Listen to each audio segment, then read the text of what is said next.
can't tell you how weird it is to have people call me and say, I have lifetime health insurance. My husband was a longshoreman. My husband was a union worker, and that union negotiated lifetime retiree health benefits. And I just got a notice after 15 years, and it said, I've been terminated. What does that mean? What does that happen? Because every policy has a maximum. It's unusual for people to hit it, but I had 2 people in 1 week hit it. And they called and they said, yeah, I'm 80. I've been on this forever.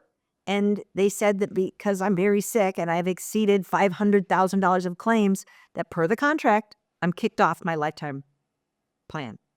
So now, how do you get started in Medicare A and B, which you typically didn't need while you were on that plan? And how do I get into a new plan? Can I do it now? Can I do that at any time of year? Am I stuck? And there's special exceptions for Medicare, for the drug plan, for Medicare Advantage, for Medicare supplements, for Medicare A and B. Depending on your specific situation, you might be able to do it right now.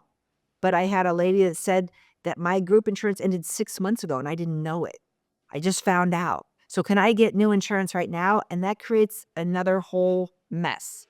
Ideally, you're keeping track of this and you're figuring out what's going to happen, when you will need Medicare, when you'll transition off your retiree plan, and you're calling us in advance. That's the best way to handle it.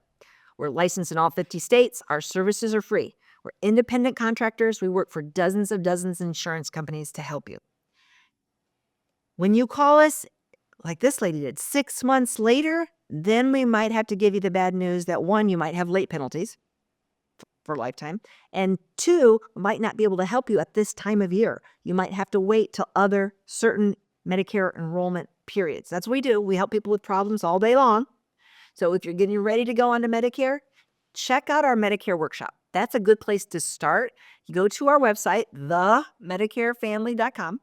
The top of the page, there's a tab that says resources. Click there. Then you'll see our Medicare workshop. If it's not updated for your year, that's fine. Just add $20, $30, however many years it's old. All the rest of information is correct. And it's a great way for you to figure out the ABCDs of Medicare, when to start, do you need to start, the expected cost, what it's going to look like. So it's free. You don't give us your phone number. We're not going to call you unless you want us to call you. You'll book your own appointment with us if you do. If you need help with Medicare, we're here to help. If you like this video, you might really like this video. Check it out. And we'd appreciate if you subscribe to our channel so you never miss a great video. We put out one every week. Check in the description below this video for a link to our cheat sheet on Social Security and Medicare. And you can also give us a comment. If you have a specific question, always feel free to call us or email us at the Medicare Family.